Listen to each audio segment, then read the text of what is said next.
All right, guys. So welcome back to the relegation battle. We've had a sort of double game week this week, so let's start. We're not George because you're here. We'll start at Crystal Palace. You ended a run of bad games against Wolves. You know they're not getting the cup. You've come back and you've beaten them 1-0. We know you're Roy out. Well, Yeah. how do you analyze the last few games? Though. So the last game I actually think he did well. Playing 4-2-3-1 made quite a big difference. I think, yeah, we got the win down to him. To be fair, he played the game well. I thought it was a good goal from Eze. I thought the keeper could have done a bit better though. But yeah, overall, I think yeah. On the weekend, it was a good performance. But against West Ham, we were awful. So I'm not too sure. I'm still definitely Roy out though. Roy out. Yeah, I mean, you lost against City and West Ham the last few games, and I guess you could sort of make a defense for that. They're both teams who are doing well. Yeah. I think I saw you on Twitter. You said you wouldn't mind Lampard coming in at Palace. Yeah, I wouldn't mind that. What have you seen from him at Chelsea that thinks you know what you could take him to that next level? Well, to be fair, you see the players he had at Derby. I Mm. feel like if you give him a squad like ours, he'll be able to use it a lot more, play to the strengths of it. I feel like he was under a lot more pressure at Chelsea. So I don't know. We'll see. I'd much rather Sean Dyche though, but it is what it is. Yeah, fair enough. I mean, Eze, he's been really good to be fair. I mean, I think there was a lot of pressure on Zaha coming into the season. This is sort of taking that off him now. The league table is still really tight, like in every position really. So, what are you hoping for? You still hope for maybe a top 10 finish, just Yeah, avoid maybe relegation? 10th or something. I really want Roy to go at the end of the season. He has been a good manager for us in the past, but it's come to the point now we kind of need to move on. Mm. We don't have a plan with him. We're just going around in circles really. Yeah. But yeah, Eze at the weekend as well. He played him in the attack midfielder role, so I thought he played a lot better there as well. Come back to you, George, in a bit. Jack, we'll go on to United. Not a good week for you guys. So you lost to Sheffield United during the week. We talked about last week. It was a big game for you guys just to get that gap on Liverpool a bit as well, closer to Man City. There was obviously a bit of VAR controversy with that as well, with a couple of the goals, but then at the same time, should be just beating them. And then I think it's fair to say you guys dropped 2 points at the Emirates as well, whilst Liverpool and City both won their game. So, what was the week like for you? Right. I mean, started the week off, I think the worst possible result you can get in the Premier League at the moment, losing to the worst team in the league. Um, it was just like a lack of desire. I mean, we have the ability to beat any team, but sometimes the team just lacks that desire to win. Like, oh no, I'm not going to make that. It's like they already thought the game was won before the game started. Hmm. They took Sheffield United for granted, and although they've been crap, there's no easy games in the Premier League, as they say. So that was a bit annoying, but like you said, there's no excuse, but there was some very poor refereeing and VAR use in that game. And then going on to the Arsenal game, Arsenal had probably three best players out, and we Hmm. couldn't capitalise on that. I mean, we weren't too bad. I think both teams, to be fair, had quite a few opportunities to score. I think it was a lack of finishing on both parts to not get the points, but I don't know. I feel like our chances were more clear. If I could think back to Arsenal, you hit the bar from a free kick. You had that shot from Willian that was blocked, but I don't remember De Gea having to make was keeping having to make very good saves. There are good chances, but being blocked or going over. Whereas United, I think of that Fred one in that first half where Leno made a fantastic fingertip save. Rashford in that first half, don't know what he was doing. His decision making is so bad at the moment. Cavani's 88th minute overhead kick that should be scoring went just wide, and then the open goal that he missed. Yeah. So like you said, in our opinion, it was 2 points dropped because we have to be winning that. But again, it's another 0-0 against the top six side this season. Yeah, I mean, like I said, we did have the chance with the Lacazette and the Willian efforts, but yeah, with the chances you had and the injuries we had, I think a draw wasn't the worst result for us going into that, especially where you guys are on the table as well. I mean, yeah, I think Cavani definitely had the best chance with that open goal miss. I don't know how he did that, but because I think Leonard got a fingertip to it, I think it was getting wide anyway. Yeah. So I think Martial came on very early in the game, or earlier than expected, because McTominay had to go off. I think he had a stomach bug. So you had Martial, Cavani, Bruno, Pogba, and Rashford all on the pitch, 0 goals. Is that a worry for you? Especially against our defence as well. Yeah, I can't deny it is. I mean, it always seems to be Arsenal. Whenever we play them, you look at their defence and you always see David Luiz and think that's the weakest point to exploit. But whenever he plays against us, he always plays well. And I think he got the man of the match from Sky Sports. So, but to answer your question, it is quite worrying with that attacking talent to score no goals. And I think, to be honest, all the players you've said has pretty much played all those 0-0 games against the Big Six. I mean, haven't scored one goal. Mm-hmm. So I think we just need to. I think that Sheffield United loss have just been to our squad. Right, we can't get too ahead of ourselves. We need to just focus back up and just take it game by game. I think there was maybe a point with the players that they thought, "Oh, we're doing well," like they weren't. So I'd say not focused because they're professional football is going to be focused, but they just took. I reckon they took one eye off their playing. I thought, like I said, they already thought the game was won before. Mm-hmm. So I think when we score our next goal, I think that's when we'll start scoring more and more. Yeah. George, what do you think is stopping you United? Because, I mean, I saw something that said United were more like 11 individuals rather than one team. Do you think that's what's stopping them right now from reaching that almost proper title challenge?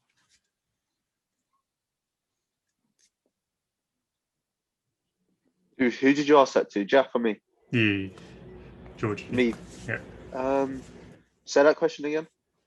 Do you think United is more like 11 individuals playing together rather than one team, if that makes sense? So they're not really working together to like maintain a proper title charge. Do you know what? No, I'm actually a big fan of how United have been playing this season, to be fair. But at the weekend, it did seem that we're actually punning on the attacking players. It was like he kind of overdone it, in my opinion. Didn't really have any structure there. Yeah. I mean, from what I remember, it's just Martial, he was all right in the link-up play, but in the final third, I don't think he provided a proper threat against us. Like he took advantage of the Bellerin, just being a poor player. But yeah, the final product just wasn't there from him.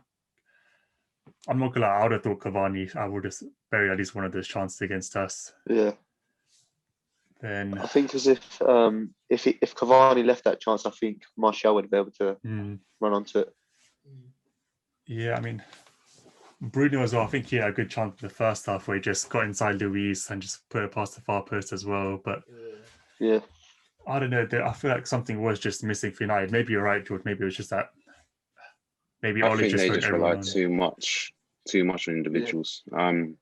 Like I'm not even taking a dig at United because obviously we're rubbish anyway. But yeah, like if you look at like most of their games this season, you look at that Southampton game, I don't think that was really down to the whole team, really. That was just down to Bruno and Cavani. If you look at West Ham, Pogba scores a screamer to get them back in the game.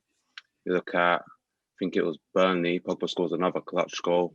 Bruno's obviously popped up with a few goals. Like a lot of the time when I watch Man United, I don't see that much of a style in it. Like they can counter attack well, but that's just my opinion. And obviously, Jack, you feel free to disagree, but what I see sometimes is they rely too much on individuals. But that's not a problem because obviously if you've got world-class players, then you can, innit? But that's just my thoughts.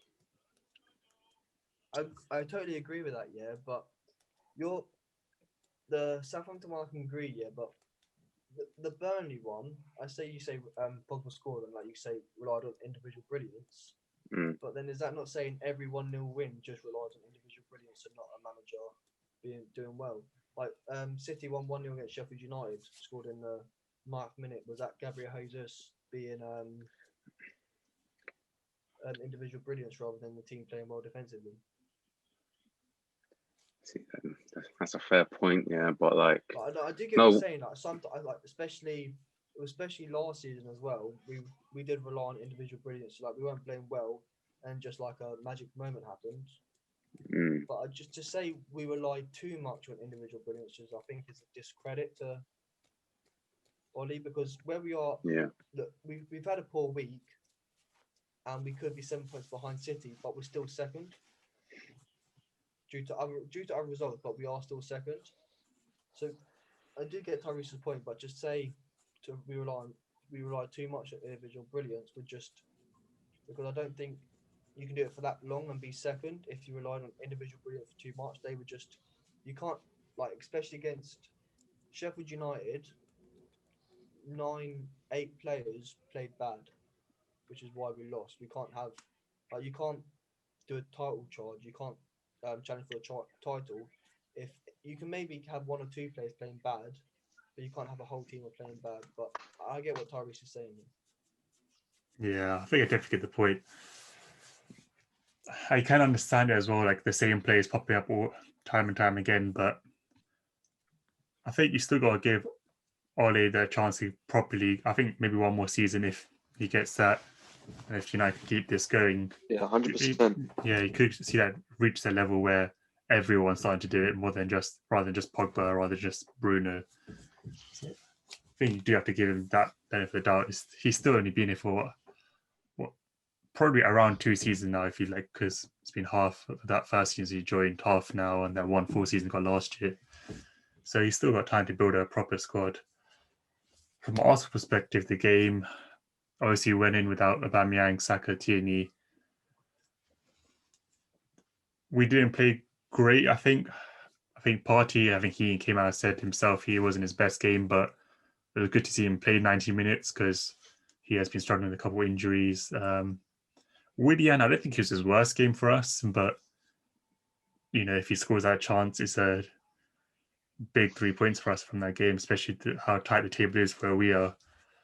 Holding, brilliant again for us, I think. Made a couple good challenges to stop like Rashford going one-on-one with Leno a couple of times. Luiz, I think Jackie said it's a weird one, man. I wouldn't want to see him in the squad next year.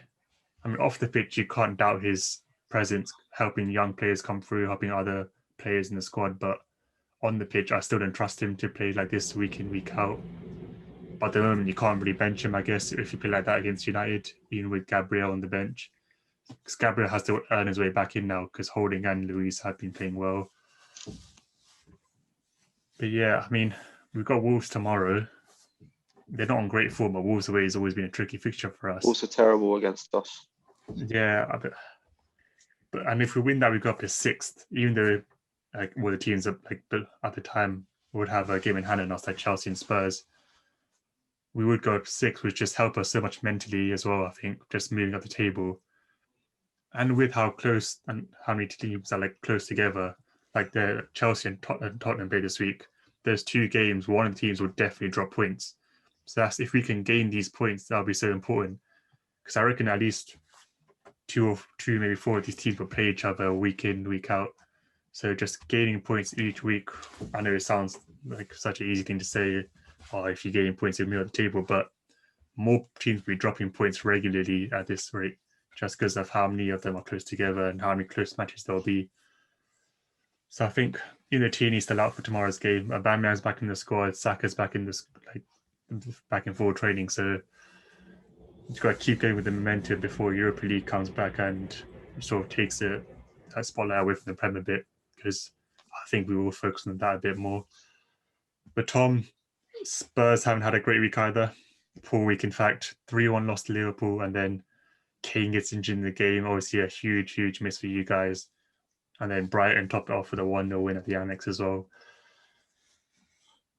It's not looking great for you guys without Kane, but how do you feel? Do you think Mourinho might be able to firm it for a couple of weeks? I don't know, to be honest. we didn't even play that well against Liverpool when we did have Kane. I thought the team he put out against Brighton was wrong. He went with the wrong formation. I don't like 5 at the back. It's crap formation. Even when we had the players for it, like Reguilon and Doherty, when we did use it, it was crap. So I don't know what he's thinking. He got the personnel completely wrong because he had, in the Liverpool game, he had Doherty in left back. I don't even like Doherty in his normal position. He's fucking shit. He should not be a Premiership player. And then in the Brighton game, he goes and puts the centre mid in right back or right wing back. So I understand why he didn't play Sergio Aurier, because there was apparently reports that half-time in the Liverpool game, he chucked a glass or something like that. He got in a fight with someone and he threw a glass or something like that. Sorry, can't remember what it was.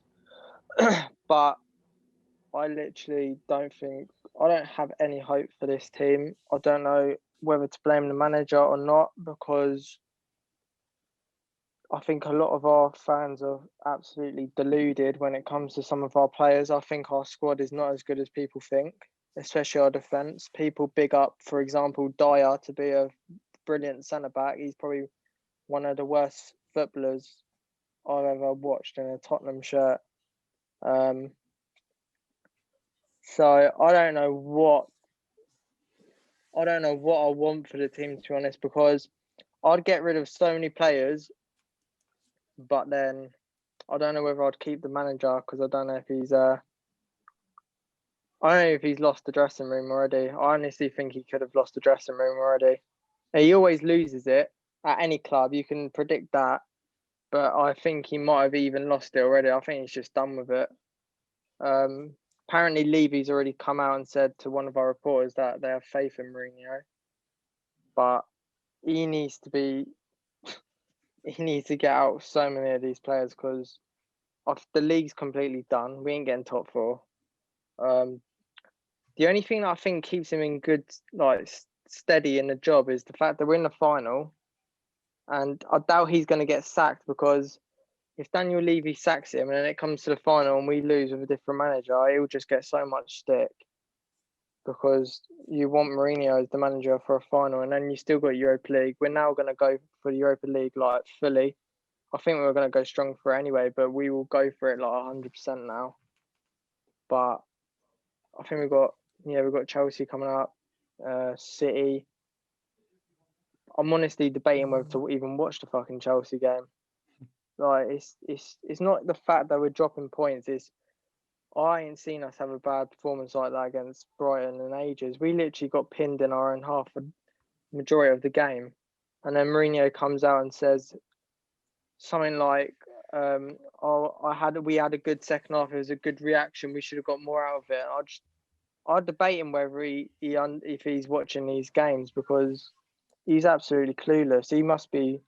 He surely must be like trying to take the heat off him by saying that, because it's like one of the worst performances I've ever seen in my life. So I literally have no hope for this fucking team. I mean, I know the results have me grabbing. George is loving it, as well, you can see. But you guys are 6 points off 4th place with a game in hand as well. Surely there was some chance of a top 4. No, sometimes there's a good chance of top 4 there. No, Yeah. there's not. But Ever since we got in a good position at the start from our form from like September to December, ever since we hit like late December, we've been in poor form. We've scraped some victories, like Sheffield United weren't the greatest, but they're just crap. Leeds were just too open, so they just fell in our hands. So no, I don't have no hope. Fair enough. I mean, I think the other news that came out today was a top 6 club have gone in for Diego Costa. I looked at that. I feel like Spurs were the only team that could really apply for, because we had been linked with a striker, no need for one. United don't need one. City, I don't think they'll go for it. Chelsea have. Yeah, I think we meant top 6 as in like big, Arsenal, City, United, those ones. Not Palace. So I'll take him. Yeah, I mean, with Kane injured as well, I feel like Costa to Spurs was the only one that made sense because I don't think Liverpool or Chelsea go for him. So, Tom, would you take Diego Costa if you are the team that's in for him?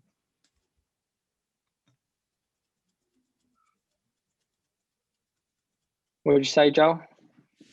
So if Diego Costa is potentially on his way to Spurs, would you take him there? How old is he? Let me check for you now. But I think he's over 30. Diego Costa, 32. I mean, I probably would have him. It ain't us. I know we won't. It won't be us. So there's no way that will be us if there is reports. Like right now, we won't be signing anyone. Would I take him? Probably, yeah, because I haven't seen him in recent years for like Atletico, but every time I see him play for Spain, he always performs. And he's one of them strikers that does give centre backs a couple of problems. He'll probably have more trust in Diego Costa than Vinicius anyway. So, I mean, it ain't us if that is true, but yeah, I'll take it. It's an experienced player, and he has been a good player. So yeah. Fair enough. Well, before Ty comes back and talk about Chelsea, we'll go through transfers because it is transfer deadline day today. Big ones is so Omar Kabak is going to Liverpool from Schalke. Obviously, Liverpool struggling centre backs at the moment. They're also signing Ben Davies from Preston as well. So 2 centre backs signing there should see them through for the rest of the season and help them sort of in a title challenge because with Henderson or Fabinho at centre back, or you've both them together with Nat Phillips or Reece Williams, I mean, there's not really you can't really trust in that to win the title or to have consistency there. So Klopp's been back there, which is good for him to see. Moises Caicedo, who was linked with United for a while, it looked like that deal was going to go through for them, but he's joined Brighton on a permanent deal now. So that's definitely, I think he's been rated really highly, so one to watch there. Josh Maja from Bordeaux is going to Fulham over a loan deal. He's a decent player. Yeah, I think He used to play for Sunderland, right? Sunday. I think he used to play for Arsenal as well, Yeah, but when he was a bit younger. He did play for Sunderland. Yeah. So Fulham wanted a loan option to buy him. That I'm not sure if they've got that or not, but that is there. Van der Beek is not going out on loan from United, but I think his name is Mengi from United has gone to Derby on loan as a defender, so he'll get some game time there. A lot going on at Arsenal. So Maitland-Niles on his way to West Brom. Mustafi is thankfully leaving us for Schalke as well. His contract's been terminated. Good for us. Another person off the wage bill for next season to make transfers. Reece Nelson could be on his way out as well. Emery was interested in him, but I think he's going to go for him. I think Valencia were also interested, but I don't think he was going to go either, so he might just end up keeping him. I think there's one more player for us, but we might be interested in a left back. I think Van Arno was linked with us, but I don't think that's going to happen now. Take him.